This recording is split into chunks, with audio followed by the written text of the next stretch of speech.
Hansi Flick tak mau remehkan Leganes, mereka kalahkan kami dan Atletico Madrid. Demi Barcelona, Frenkie de Jong tolak tawaran mewah dari Al-Ittihad. Dani Olmo dan Pau Victor bisa bela Barcelona hingga akhir musim. Marc-Andre ter Stegen belak-belakan soal relasi dengan Lionel Messi. Hansi Flick tak mau remehkan Leganes, mereka kalahkan kami dan Atletico Madrid.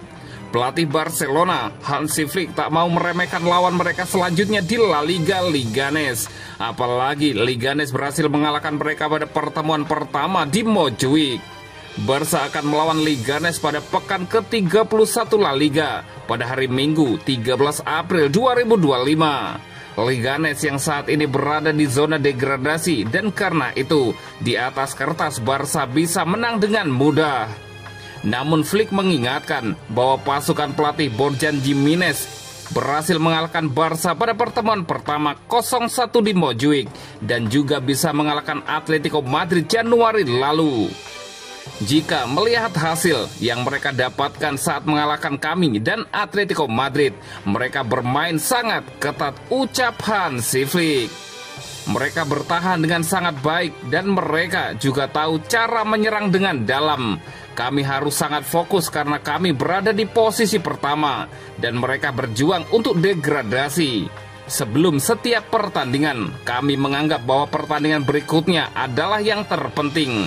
Besok kami akan bermain tandang melawan lawan yang bertahan dengan sangat baik dan penting bagi kami untuk selalu menjaga mentalitas yang sama. Seperti saat ini adalah pertandingan Liga Champion, penting untuk tetap kuat secara mental, lanjut Hansi Flick.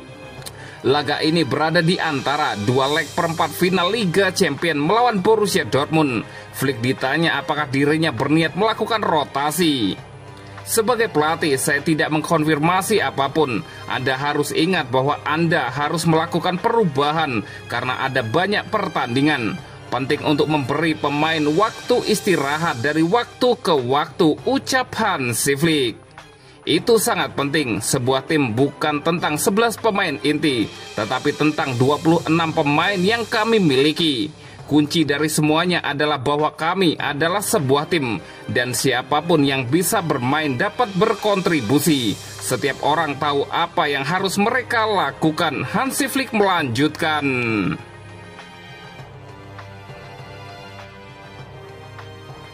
Demi Barcelona, Frenkie de Jong tolak tawaran mewah dari Al-Ittihad.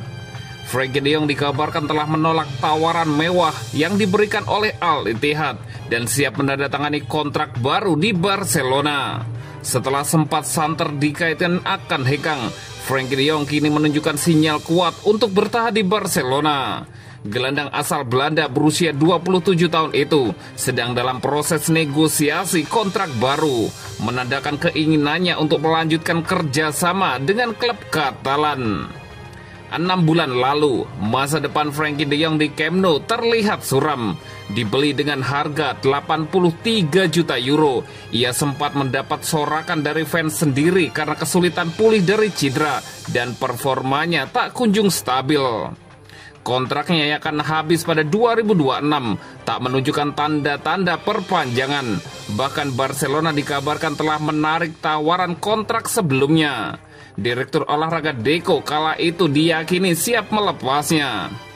Nama De Jong kemudian dikaitkan dengan sejumlah klub besar seperti Manchester United dan Liverpool. Bahkan Barcelona sempat menjajaki kemungkinan menjualnya ke Arab Saudi. Namun menurut Sport, De Jong telah menolak tawaran besar dari Al-Ittihad.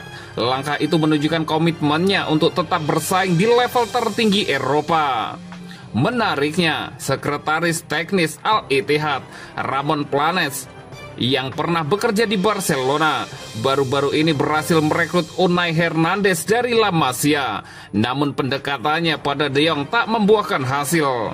Peran Hansi Flick disebut sangat krusial dalam perubahan sikap De Jong. Pelatih asal Jerman itu membantu memulihkan kepercayaan sang gelandang dan mendorong klub untuk mempertahankannya sebagai bagian penting dari proyek masa depan. Setelah melalui masa-masa sulit sejak datang dari Ajax, De Jong kini mulai menunjukkan performa terbaiknya bersama Barcelona.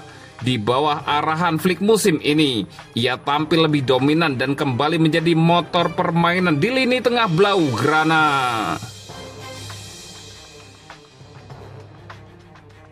Dani Olmo dan Pau Victor bisa bela Barcelona hingga akhir musim. Barcelona bisa bernafas lega karena Dani Olmo dan Pau Victor diizinkan untuk terus bermain hingga akhir musim.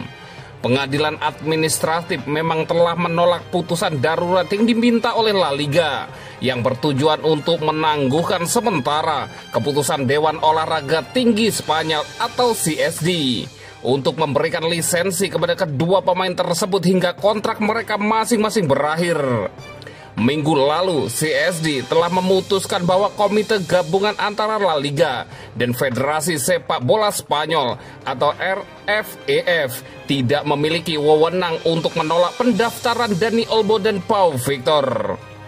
Telah ditetapkan dengan jelas dan tidak dapat disangkal selama proses berlangsung setelah meninjau argumen para pihak bahwa komite pemantau tidak memiliki yurisdiksi untuk memutuskan persetujuan dan lisensi sebelumnya untuk diminta oleh FC Barcelona, kata Dewan Olahraga Tinggi Spanyol.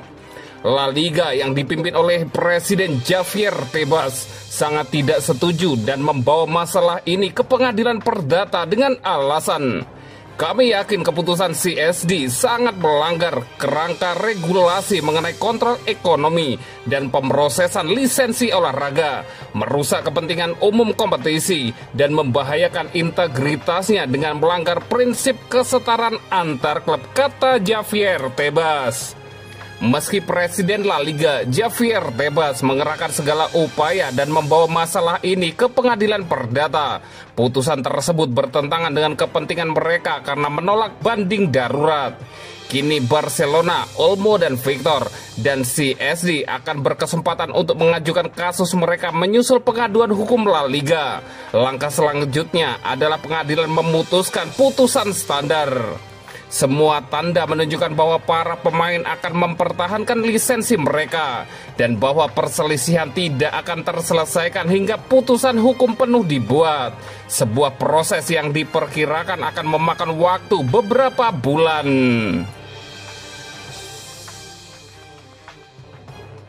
Marc-Andre ter Stegen belak-belakan soal relasi dengan Lionel Messi. Marc-Andre ter Stegen menjadi salah satu pesepak bola yang beruntung dan bangga karena pernah bermain satu klub dengan Lionel Messi. Siapa yang tak kenal Lionel Messi, mantan pemain Barcelona dan Paris Saint-Germain yang kini bermain untuk Inter Miami di pentas MLS. Liga utama di Amerika Serikat, merupakan bintang cemerlang yang namanya disejajarkan dengan dua legenda sepanjang masa, Pele dan Diego Maradona. Lionel Messi telah memenangkan semua gelar yang diidam-idamkan semua pesepak bola. Tak hanya bertabur trofi di level klub, veteran yang kini berusia 37 tahun menyempurnakannya dengan gelar jawara Piala Dunia 2022 bareng timnas Argentina. Atas semua dedikasi dan sensasinya tersebut, Messi menjadi satu-satunya seniman lapangan hijau yang sukses menggondol 8 Ballon d'Or. Wajar kalau ter Stegen bangga juga tersanjung. Via podcast, belum lama ini penjaga gawang Barcelona belak-belakan soal kedekatan dengan La Pulga. Saya pikir Leo mungkin satu-satunya pemain yang jika ia ingin melempar bola ke wajah Anda dapat melakukannya. Yang lain mungkin akan menembak kemana saja, tetapi ia memiliki kemampuan untuk mengenai sasaran, puji ter Stegen. Meski dekat bukan berarti pertemanan keduanya selalu berjalan mulus. Ada kalanya hubungan tak berjalan baik, namun itu hanya dalam momen-momen tertentu. Leo adalah karakter yang spesial di level ini karena ia termotivasi oleh banyak hal yang menurut saya tidak kita lihat, ujar ter Stegen. Kami ada beberapa momen di mana hubungan kami tidak berjalan baik karena ia marah kepada saya dan saya marah padanya, namun tidak marah terus-menerus dalam artian berlarut-larut atau semacamnya, lanjut ter Stegen. Kiper asal Jerman itu memuji Lionel Messi. Kualitas pemain di lapangan tidak perlu diragukan lagi menurut sang penjaga gawang. Leo adalah karakter yang mengesankan di lapangan dan bermain dengan kelincahan yang tidak akan pernah terlihat lagi. Saya 100% yakin akan hal itu, ujar Ter Stegen.